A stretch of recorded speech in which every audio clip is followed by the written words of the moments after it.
King Charles and Queen Camilla reunite with Duchess Sophie at royal reception. Best photos. The Duchess of Edinburgh has reunited with King Charles and Queen Camilla, at a special reception held ahead of the Commonwealth Heads of Government meeting later this month. The royals met several celebrities from Commonwealth countries including Strictly judges Craig Revel Horwood and Motsi Mabuse, who hail from Australia and South Africa respectively, as well as Jamaican singer and actress Grace Jones. Charles and Sophie have a close relationship, however. This marked the pair's first official joint engagement since the monarch hosted the Emperor and Empress of Japan back in June.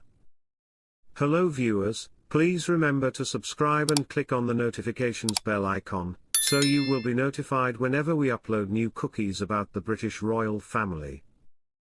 Charles hosted the reception alongside his wife, Camilla, and the Duchess of Edinburgh. The monarch wore a blue suit, while Sophie looked gorgeous in a floral dress. Among the people the king met was singer and actress Grace Jones, who the monarch managed to make giggle. Speaking after the event, the A View to a Kill star said, "I have met them a few times, ever since James Bond. I also did the hola hoop for the Queen at the Jubilee. So we have a history. Being Jamaican, I believe that the Commonwealth has positives. It's a very good thing that brings people together in a positive way." Charles and Strictly judge Craig Revel Horwood had a good laugh at the event, although Craig revealed he didn't think the monarch would be tuning into Strictly Come Dancing at the weekends. Telling the royal that he was bringing out his own album, Craig later told media, "I think he would prefer to listen to an album than Strictly. The Queen loves Strictly, not sure the King is such a fan. I know the Queen absolutely adores it." Charles was treated to an impressive dance by former rugby player Freddie Tuilagi. The 53-year-old, who was acting as an honorary consul from Samoa, gave a traditional Shiva Samoa dance, with the monarch even getting involved. After the event, Freddie joked, "The king is going to Samoa and so we gave him a bit of a taste of Samoa man, dancing, man. I said to King, I'm going to do it for you when you get to Samoa, you experience it." He said he loved it, he loved it. They were good moves, he had good moves. King Charles is allegedly willing to do whatever it takes to build a relationship with these royals, but we're not so convinced. Ingrid Seward, royal biographer and author of The Queen and The Untold Story, told Express that it's said King Charles doesn't get to see his son Prince Harry's kids more. "Family has always been important to the king," she added. He remembers his own somewhat fragmented childhood as his parents were always busy doing their duty. It is a great sadness to him he doesn't see more of Archie and Lilibet. Despite the seemingly insurmountable rift between Charles and Harry, Seward says the monarch's childhood and his experience in the spotlight have made him more understanding. "That is why he will never break ties with Harry," she continued. "He does not want a FaceTime relationship with his son's children. He wants to know them and be involved with their lives while they are still young enough to be able to learn from his wisdom. His cancer has made it all the more poignant to him as he knows that he won't be around forever. And can we just acknowledge how side-eye worthy that statement is? He wants to know his estranged grandkids so they can learn from his wisdom. He wants a deeper relationship for their benefit. Not for his. Come on, Grandpa Charles. You should want to have a meaningful relationship with your kind and funny grandkids across the pond because you want to know them. Do we really have to spell this out?" Insiders say the monarch is open to doing whatever it takes to make sure that his relationship with Archie and Lilibet goes beyond the occasional FaceTime call, per in style, but we just don't buy it. If he's willing to do whatever it takes, he could hop on a plane headed to his grandkids' home in California. Or, he could push British lawmakers so that his son could finally get adequate security for his family to safely visit the United Kingdom. Earlier this year, an insider shared a similar sentiment with the Daily Mail.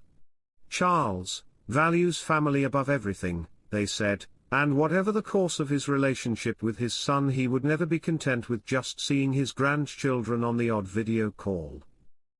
The monarch was reportedly keener than ever to make up for lost time with the grandkids he's only met a handful of times. And yet, it's been 3 months since those remarks were made, and the king has still not made a move to impart his wisdom on 2 of his 5 grandkids. Sadly, we won't be holding our breath for it to happen anytime soon. King Charles, set to ban historic word during upcoming royal tour. King Charles is set to ban a historic word during his upcoming royal tour with Queen Camilla, it has been claimed. The term walkabout will not be used on the King and Queen's tour of Australia and Samoa out of respect for Australia's indigenous communities. The phrase, coined by Queen Elizabeth II 54 years ago, is set to be replaced with opportunity to meet the public, out of respect for the customs and traditions of Aboriginal communities. The term has come to mean a member of the royal family meeting, and greeting well-wishers. However, it is used in Aboriginal culture when a person travels on foot into the bush in times of ritual, meditation, change, grief or coming of age. Therefore, the phrase will not be used by Buckingham Palace during the October trip, the first long-haul tour undertaken by the king since his diagnosis with cancer, according to reports in the Telegraph. This tour is understood to be the first trip where the term has been deliberately avoided. It will be Charles's first return to Australia and Samoa as king and the head of the Commonwealth. The tour has been adapted in line with doctors' advice, Buckingham Palace has confirmed. The 9-day visit will factor in some rest periods after the long-haul travel, and will not include any evening engagements in Australia. The king, who is receiving treatment for cancer at the age of 75, will undertake several engagements relating to the disease. Meanwhile, Queen Camilla, 77, will attend events for her key causes of preventing violence against women, and promoting literacy. Engagements will focus on acknowledging and honoring Aboriginal and Torres Strait Island culture and traditions.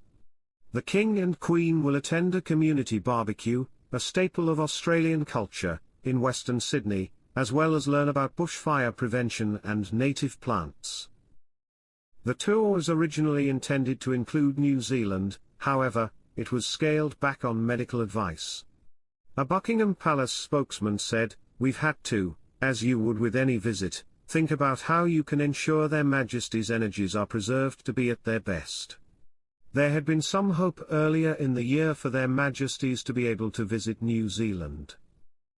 On doctors' advice, and in close consultation with the Australian and New Zealand governments, that wasn't able to take place. We've had to make some difficult decisions about the programme with the Australian government, about where Their Majesties can get to. Thanks for watching, please don't forget to like this video and drop comments, and most importantly don't forget to subscribe and hit the notification bell so you don't miss anything.